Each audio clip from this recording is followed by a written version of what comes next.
আজকে যে জিনিসটা দেখবো সেটা হইতেছে অপটিক্স। অপটিক্সটা বা আলোক বিজ্ঞান কি জিনিস, কীভাবে পড়ব? আলোক বিজ্ঞান বা অপটিক্সটা তিনটা ভাগে ভাগ করা হয়।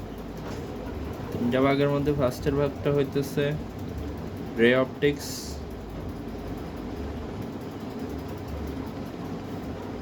সেকেন্ড পার্টটা হইতেছে ওয়েব অপটিক্স, আর থার্ড নাম্বারটা হইতেছে মডার্ন ফিজিক্সের মধ্যে যে অপটিক্সের পার্টটা।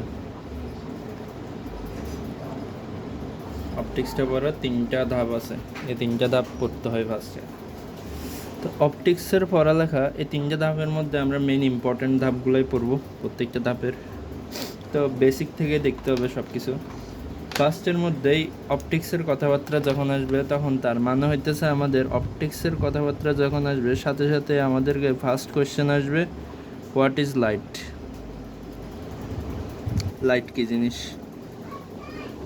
আমাদের লাইটটা কী জিনিস, লাইটের ডেফিনেশন কী? তো লাইটের ডেফিনেশন বিজ্ঞানীরা এক এক শতাব্দীতে এক একভাবে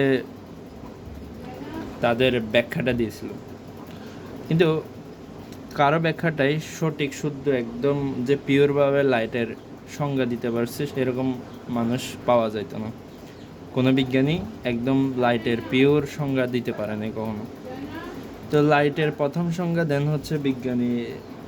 লাইটের প্রথম সংজ্ঞা বা লাইট কী জিনিস সেটার জন্য ফার্স্টে যে থিওরি দেয় সেটা হচ্ছে বিজ্ঞানী নিউটন। বিজ্ঞানী নিউটন ফার্স্টে যে থিওরিটা দেয় সেটা হচ্ছে পার্টিকেল থিওরি। বলতেছে বিজ্ঞানী নিউটন বলতেছে এই থিওরিটাকে বলা হয় নিউটনস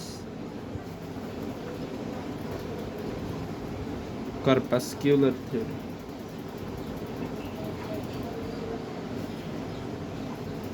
থিওরিটার নাম নিউটনস কর্পাসকুলার থিওরিতে উনি কি বলছে, light comes from a shape of particle, মানে লাইট একটা পার্টিকেলের শেপে আসে, মানে যে লাইটটা আসতেছে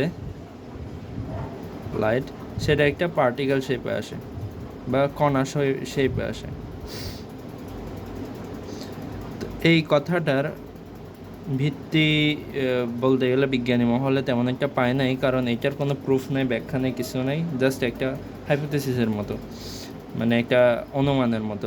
লাইট আসে কণার মতো করে, এটার কোনো ব্যাখ্যা, এটার কোনো প্রমাণ নেই, ব্যাখ্যা নেই, কিছু নেই, এমনি একটা হাইপোথেসিসের মতো। তো বিজ্ঞানী লাইটের ব্যাখ্যা দিতে যাই, বিজ্ঞানী নিউটন তার কর্পাসকুলার থিওরি দিছিল। কর্পাসকুলার মানে কি? কর্পাসকুলার মানে হইতেছে যে কর্পাসকুলারের সিনোনিম হইতেছে পার্টিকেল। তার মানে এই থিওরিটা আসলে নিউটনস পার্টিকেল থিওরি বা কর্পাসকুলার থিওরিও বলা হচ্ছে। তো লাইটের ব্যাখ্যা যেহেতু এটা গ্রহণযোগ্য হয় নাই, তো বিজ্ঞানীরা আরও খোঁজার চেষ্টা করছে এবং খুঁজতে আরও একটা থিওরি দিল বিজ্ঞানীরা। ওই থিওরিটাকে বলা হয় Huygens web theory. Huygens web theory এই থিওরিটা মোটামুটি লাইট যে একটা ওয়েব সেটার উপর বেস করে। এখন কোশ্চেন হইতেছে, কিছুক্ষণ আগে বললাম পার্টিকেল, এখন বলতেছে ওয়েবগুলো কেন? কারণ প্রাচীনকাল থেকে যখন লাইটের সংজ্ঞা যখন আমরা পড়তে আসতেছিলাম তখনই প্রথম কথা আসতেছিল লাইট কি একটা কণা নাকি তরঙ্গ? তো এক একজন বিজ্ঞানীর মতবাদ ছিল এক এক রকম, যার কারণে এত দ্বিমতের সৃষ্টি হয়েছে যে কেউ বলতেছে লাইট কণা, কেউ বলতেছে লাইট তরঙ্গ। তো বিজ্ঞানী থিওরি 2-তে বিজ্ঞানী হাইগেন্স যেটা থিওরি দিছে সেটা প্রমাণ করতেছিল লাইট একটা তরঙ্গ, তাই এটাকে হাইগেন্স ওয়েব থিওরিও বলা হয়, তরঙ্গ থিওরি। তারপর বিজ্ঞানী থিওরি 3-এ আরেকজন বিজ্ঞানী আসলো, তিনিও আরেকটা থিওরি দিল, এটাকে বলা হয় ম্যাক্সওয়েলস, যেটা একটু কয়েকদিন আগে পড়াইছি, ম্যাক্সওয়েলস ইলেকট্রোম্যাগনেটিক ওয়েভ,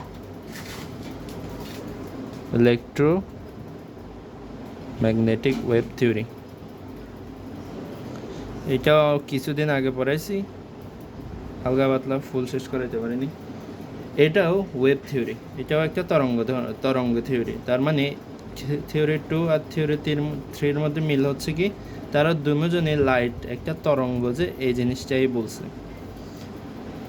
এখন এতটুকু তো ঠিক আছে, থিওরি 2 আর থিওরি 3-এর মাধ্যমে আসলে বলা যাচ্ছে যে লাইট একটা তরঙ্গ। কারণ এদের কথা মতো যদি আমরা লাইটের বৈশিষ্ট্য যদি আমরা পরিলক্ষিত করতে যাই, লাইটের মধ্যে তরঙ্গের সমস্ত বৈশিষ্ট্য কিন্তু লাইটের মধ্যে বিদ্যমান। যেমন লাইট ব্যতিচার ঘটে, সমাবর্তন ঘটে, অপবর্তন ঘটে। বাচ্চা বা ইন্টারে যখন আমরা পড়তাম সমাবর্তন, অপবর্তন, এসব সম্ভব শুধুমাত্রই তরঙ্গের ক্ষেত্রে, যেটা লাইটের মধ্যেও থাকে। আমাদের যেটা ব্যতিচার বলে, যেটা ব্যতিচার, এটাকে ইংলিশে বলা হচ্ছে ইন্টারফিয়ারেন্স, যেটা আমরা একটু পরে পড়ব। তো এই জিনিসটা এখন থাক। তো লাইটের মধ্যে ওয়েভের সব বৈশিষ্ট্য আছে, কিন্তু লাইট আবার অন্যান্য কিছু কাজও করে। যেমন লাইট ফটো ইলেকট্রিক ক্রিয়া করে। যেমন একটা পাতের মধ্যে যখন একটা লাইটের ওয়েভ লেন্থে একটা তরঙ্গ দৈর্ঘ্যের লাইট পড়ে, তখন ওই থেকে ইলেকট্রন বের হয়ে যায়। এটা কিন্তু লাইটের তরঙ্গ ধর্মের মধ্যে পড়ে না। তরঙ্গ কখনো এইভাবে ইলেকট্রন এমিট করতে পারে না, এমিট করাতে পারে না। তো এইটার ব্যাখ্যাগুলো, এই দুইটা ব্যাখ্যা, মানে লাইটের কিছু ব্যাখ্যা ওয়েব থিওরিতে দেওয়া সম্ভব হচ্ছিল না। যে লাইটের মধ্যে ফটো ইলেকট্রিক ক্রিয়া কেমনে হয়, কম্পটন ইফেক্ট কেমনে হয়।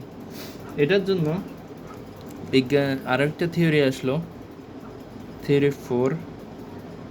এই থিওরি 4টা দিছে হচ্ছে বিজ্ঞানী ম্যাক্স প্লাঙ্ক।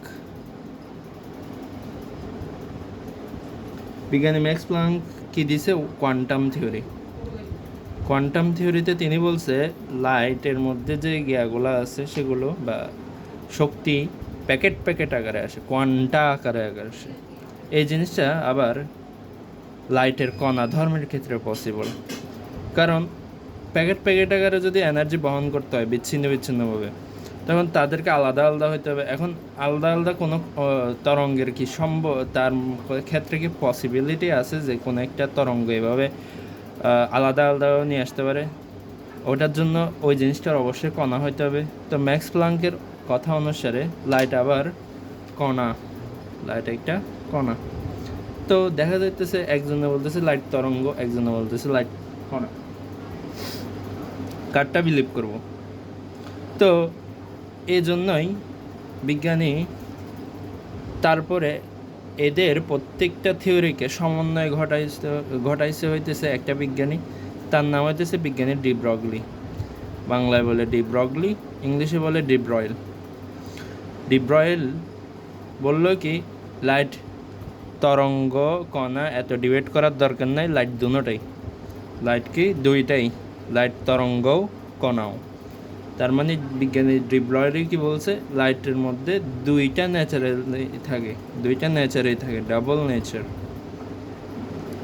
এটা ওনার একটা হাইপোথেসিসের মাধ্যমে বলছিল। হাইপোথেসিসটা কি ছিল, every moving particle has a wave associated with it. প্রত্যেকটা চলমান বস্তুর জন্য একটা কণা, চলমান কণার ক্ষেত্রে একটা তরঙ্গ তার মধ্যে বিদ্যমান থাকে। এটা ছিল তার হাইপোথেসিস, যেটা প্রমাণ করে দেখাইছিল। এই জিনিসটা আমি chemistry second paper orbital theory বা অরবিটের কথাবার্তা যখন বলা, ম্যাটার ওয়েভ বা এইসব কথাবার্তা যখন বলতাম, তখন আমি এই জিনিসটা পড়াই, ডি ব্রয়েলের সূত্রটা কীভাবে আসছে। যদি তাও বিলিভ না হয় তাহলে হালকা করে দেখাই দিই। ডি ব্রয়েলের সূত্রটা বলছে কি, ডি ব্রয়েলের সূত্রটা মেনলি কি বলে, আইনস্টাইনের থিওরি আর ম্যাক্স প্লাঙ্কের থিওরি থেকে আসছে। আইনস্টাইন বলছিল E = mc², আবার ম্যাক্স প্লাঙ্ক বলছিল E = h²। বিজ্ঞানী ডি ব্রয়েল বলতেছে দুজনই তো তো দুজন সমান হবে, mc² = h²। এখানে মিউ জিনিসটা হইতেছে যে ফ্রিকোয়েন্সি বা কম্পাঙ্ক, hf আর কি। তো mc² যদি h μ-র মতো হয়, তার মানে mc² = h মিউ কি লাগে যে সি বাই ল্যামডা, বাচ্চাকালে পড়ছি এফ সমান সি বাই ল্যামডা, না পড়লে এগুলো রিভাইজ দেওয়া আবার। কিন্তু এখন দেখা যাচ্ছে এফ সমান সি বাই ল্যামডা হালকা যদি মনে থাকেও তাহলে এই জিনিসটা মনে থাকার কথা, সি বাই ল্যামডা। তো আমাদের সি কাটা চলে গেলে এখানে শুধু এম সি থাকে সমান এইচ বাই ল্যামডা, সিটা চলে গেল, এখানে শুধু একটা সি থেকে গেল। এখন দেখি এটার মানে কি, এটার মানে হইতেছে মাস, আবার এটার মানে কি, এটার মানে হইতেছে যে velocity of light is equals কি এইচ বাই ল্যামডা। একটু খেয়াল করি, mass into velocity of light, এই জিনিসটা অনেকটা এরকম না, mass into velocity, mass into velocity, ভর ইন্টু ব্যাগ, ভর ইন্টু ব্যাগকে কী বলা হয় একসাথে, ভর ব্যাগ, মোমেন্টাম। আর কোনো একটা বস্তুর মোমেন্টাম কখন পসিবল, যখন তার মধ্যে ভর থাকবে, যখন তার মধ্যে ব্যাগ থাকবে। কোনো একটা বস্তুর মধ্যে ভর কখন থাকে, যখন বস্তুটা একটা কণা হয়। বস্তুটা যদি কণা না হয় তাহলে কি তার মধ্যে ভর থাকা পসিবল না। তো বস্তুটার মধ্যে যদি মোমেন্টাম থাকে তার মানে বস্তুটার মধ্যে অবভিয়াসলি কি, বস্তুটা একটা কণা, তার ভ্যালোসিটি আছে। আবার সূত্র অনুসারে এখানে দেখাও যাইতেছে যে বস্তুটার আবার তরঙ্গ দৈর্ঘ্যও আছে। তার মানে তার এই সূত্রটা এত বছরের বিজ্ঞানীদের মারপিট বা যেটা জ্ঞা ছিল সেটাকে সমাধান করে। তিনি বলতেছেন এমসিকে যদি আমরা মোমেন্টাম লিখি, momentum is equals h by wavelength. এখানের মধ্যে মোমেন্টামটা হইতেছে যে কোনো একটা কণার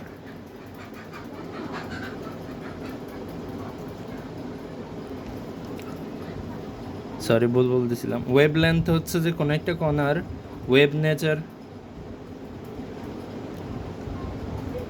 মোমেন্টাম হইতেছে কোনো একটা কণার পার্টিকেল নেচার, কণা ধর্ম। তার মানে আমরা এখান থেকে লিখতে পারি যে পার্টিকেল নেচার বা কণা ধর্ম ইজ ইকুয়ালস এইচ বাই তরঙ্গ ধর্ম, ওয়েভ নেচার। তার মানে লাইটের মধ্যে তরঙ্গ ধর্ম, কণা ধর্ম, তরঙ্গ ধর্ম দুইটাই একই বিদ্যমান। তো এখন এতটুকু তো ঠিক আছে। এখন একটা লাইট যে তরঙ্গ সেটা বোঝার উপায় কি, তার আগে বলে দিই ম্যাক্স প্লাঙ্কের যে সূত্রটা দিছিল, কোয়ান্টা আকারে আসে, কোয়ান্টা মানে প্যাকেট আকারে আসে শক্তি, ওই জিনিসটা দ্বারা কিন্তু আবার ফটো ইলেকট্রিক ক্রিয়া ব্যাখ্যা করা যায়, ফটো ইলেকট্রিক ক্রিয়া ব্যাখ্যা করা যায়, ইফেক্ট, আবার কম্পটন ইফেক্টও ব্যাখ্যা করা যায়।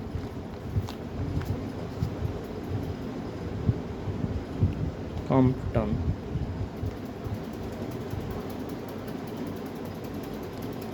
দুইটাই ব্যাখ্যা করা যায়, কিন্তু ম্যাক্স প্লাঙ্কের তথ্য অনুসারে এই দুটা ব্যাখ্যা করা গেলেও লাইটের মধ্যে যে ইন্টারফিয়ারেন্স ঘটে, ব্যতিচার ঘটে, সমাবর্তন ঘটে, অপবর্তন ঘটে, এগুলো কিন্তু ব্যাখ্যা করা সম্ভব না ম্যাক্স প্লাঙ্কের তথ্য দ্বারা।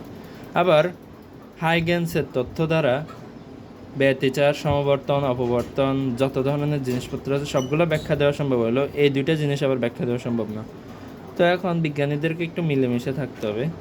তো এখন কথা হইতেছে লাইট একটা ওয়েভ, যদি আমরা কিছুক্ষণের জন্য যদি ধরে নিই লাইট একটা ওয়েভ, তো এটার ব্যাখ্যা কি, লাইট ওয়েভ কেমনেই বা হইলো, এটার একটা প্রমাণ দিতে হবে। এটার প্রমাণটা আমরা কীভাবে দিব,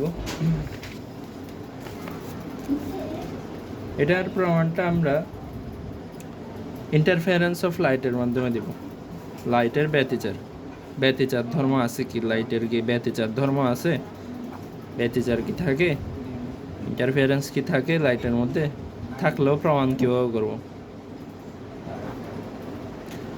এইটার ব্যাখ্যাটাই দিতেছে লাইট যে ব্যতিচার কি, লাইটের মধ্যে কি ব্যতিচার আছে কিনা বা ইন্টারফারেন্স হচ্ছে কিনা, এটার মাধ্যমে আমরা প্রমাণ করবো যে লাইট একটা ওয়েভ, তরঙ্গ। তার আগে হালকা করে বলে দিই, আমাদের লাইটের ওয়েভ নেচার সম্পর্কে কথাবার্তা বলা হইতেছে যে আমাদের দুইটা পার্ট, রে অপটিক্স আর ওয়েভ অপটিক্স। আর লাইটের এই যে পার্টিকেল নেচার সম্পর্কে ব্যাখ্যা দেওয়া হইতেছে শুধুমাত্র মডার্ন ফিজিক্স। Modern physics. তো এখন একটা লাইট যে সেটা ওয়েভ, সেটা আমরা প্রমাণ করব কীভাবে? সেটা প্রমাণ করার জন্য বলছি কি লাইটের মধ্যে তরঙ্গের বৈশিষ্ট্যগুলো থাকে কিনা। এখন তরঙ্গের বৈশিষ্ট্য হইতেছে ব্যতিচার ঘটানো। মানেটা কি? ব্যতিচারের মানেটা কি? এত যে বলে যে ইন্টারফিয়ারেন্স ফরাই ফেলতেছি আমি, কিন্তু পরেই দিন শেষে কিছু বুঝলাম না। হালকা করে দেখার চেষ্টা করি। ব্যতিচার মানে হইতেছে একটা কমন সোর্সের মধ্যে যদি এরকম একটা লাইট যাইতেছে বা একটা তরঙ্গ যাইতেছে, আরেকটা তরঙ্গ যাইতেছে, এই দুইটা তরঙ্গ যদি এক জায়গায় মিলিত হয়, তাহলে ওই তরঙ্গ দুইটা কী করবে? একজন একজনকে হয়তো বাড়ায় দিতে পারে, এভাবে নতুন তরঙ্গ তৈরি করতে পারে যেটা এদের থেকে একটু বেশি, অথবা দুইজনকে ভ্যানিশও করে দিতে পারে, কিছুই থাকবে না। তার মানে যে ব্যতিচার মানে কি? দুইটা লাইটের মিলন। ওই দুইটা লাইটের মিলনের ফলে তুমি জিনিসটা কেমনভাবে দেখতেছো? দুইটা লাইটের মিলনের ফলে জিনিসটাকে কি, বা দুইটা ওয়েভের মিলনের ফলে জিনিসটাকে কি তুমি আরও বড় দেখতেছো, বিশাল দেখতেছো, সুন্দর দেখতেছো, স্পষ্ট দেখতেছো, নাকি দুইটার মিলনের ফলে তুমি জিনিসটাকে অন্ধকার দেখতেছো? এটাই হইতেছে ব্যতিচার। মানেটা কি আরেকটু করে বলি। মনে করো, আচ্ছা এই জিনিসটা, এই কনসেপ্টটা পড়ার সময় আমাদের মাথায় ঢুকে যাবে। এখন ব্যতিচার বা ইন্টারফিয়ারেন্স কী জিনিস বা ব্যতিচার কী জিনিস সেটা তো বললাম। এখন ইন্টারফিয়ারেন্সটা লাইটের মধ্যে দেখবো কীভাবে? এই দেখার জিনিসটাই বিজ্ঞানী ইয়ং তার ডাবল স্লিট পরীক্ষার মাধ্যমে প্রমাণ করছে যে লাইট একটা ওয়েভ। বলতেছে ইয়ংস ডাবল স্লিট। বাচ্চাকালেও দেখছি এটা, এখন আবার দেখব। বলতেছে এখানের মধ্যে আবার প্লেন ওয়েব ফ্রন্টের কথাবার্তা আসবে, ওগুলা আমরা যখন ওয়েব ফ্রন্টের ডিটেলসে বলবো তখন ওগুলাও চলে আসবে। তা আমরা ওই এই খাতার এই অংশটা আমরা বাদ দিব। এখন এই অংশটার কথাবার্তা এখন বলবো না। এই অংশটার কথাবার্তা বা প্লেন ওয়েব ফ্রন্ট কী জিনিস সেটা বুঝতে হলে আবার আমাদেরকে কিছু জিনিস পড়তে হবে। এই জিনিসটা পড়তে হবে। Plane wave front, any wave at lane, উৎসাহ তো অনেক দূরে দেখলে সব ওয়েতে হয়, ব্লা ব্লা ব্লা, এখান থেকে আসতেছে, এগুলো প্লেন ওয়েব ফ্রন্ট বলে। এগুলোর ব্যাখ্যা আরও ডিটেলসে বলবো, কিন্তু এখন যেগুলো লাগবে মেনলি লাইট কীভাবে হচ্ছে সেটার ব্যাখ্যাটা দিব। ওগুলো আস্তে আস্তে শেখা হয়ে যাবে। এখন ইয়ংস ডাবল স্লিট পরীক্ষা করতেছে বিজ্ঞানী ইয়ং। একটা উৎস নিয়েছিল, লাইটের উৎস নিয়েছিল। এটা হইতেছে লাইটের উৎস বা সোর্স, মানে একটা টর্চ লাইট নিয়েছিল আর কি। সোর্স নিয়েছিল, টর্চ লাইট মারছে। টর্চ লাইট মারলে লাইটটা গমন হওয়া শুরু করবে। লাইটটা মনে করো এইভাবে গমন হচ্ছে, যেহেতু আমরা ওই অংশটা বাদ দিয়েছি তাই আমাদের চিত্রটা এইভাবে আঁকতে হবে। এদিকেও যাচ্ছে, এগুলো আমরা আঁকলাম না, আমরা এইভাবে আঁকা শুরু করলাম। লাইট যাওয়া শুরু করলো। লাইট যাইতে যাইতে কিছু দূর যাওয়ার পরে এখানে একটা পর্দা পাইলো বা একটা দেওয়াল পাইলো। দেওয়ালের মধ্যে এরকম ছোট ছোট দুইটা ছিদ্র আছে। একটু খেয়াল করতে হবে লাইটের মধ্যে। এই জিনিসটাকে যদি আমরা এভাবে দেখতে চাই, লাইটের মধ্যে এরকম কিছু থাকার কথা। এখানের মধ্যে এই জিনিসটাকে বা উঁচা যেটা উপরের দিকে ওঠে সেটাকে আমরা বাচ্চাকালে পড়তাম কি সুস্পন্দ বিন্দু বা পজিটিভ পোর্শনে যেটা হচ্ছে সুস্পন্দ বিন্দু, ইংলিশে বলা হইতেছে পিক। যেটা নিচের দিকে গেছে সেটাকে আমরা বলতাম নিস্পন্দ বিন্দু, ইংলিশে বলা হইতেছে ট্রাফ। পিক ট্রফ, পিক ট্রফ, পিক আসলো, ট্রফ আসলো। এখানের মধ্যে এগুলো যেটা দেখতেছি লাইটের, এগুলো হইতেছে লাইটের পিক বা এইটা।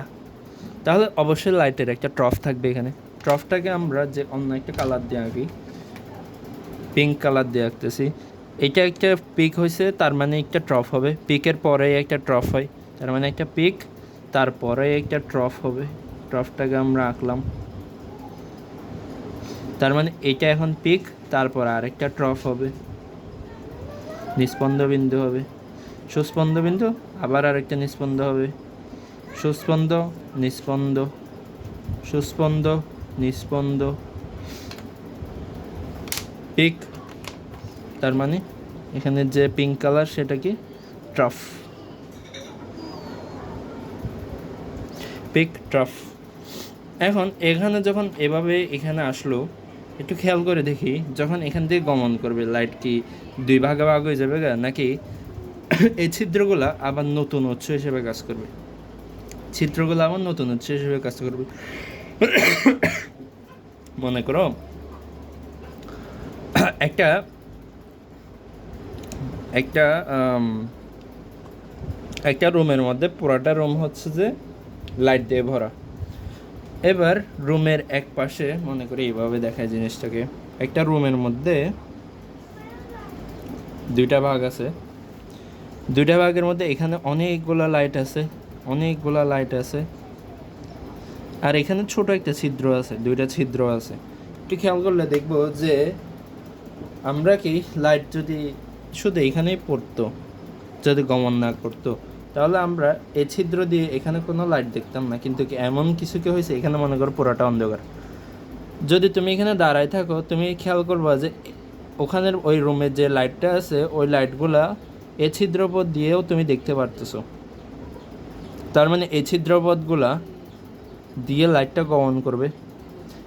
এই ছিদ্রপথগুলা সেকেন্ডারি উৎস হিসেবে কাজ করে, ছিদ্রপথগুলো সেকেন্ডারি উৎস হিসেবে কাজ করে, কারণ তোমার এখানে তো এই রুমের মধ্যে তো আর কোনো উৎস নেই।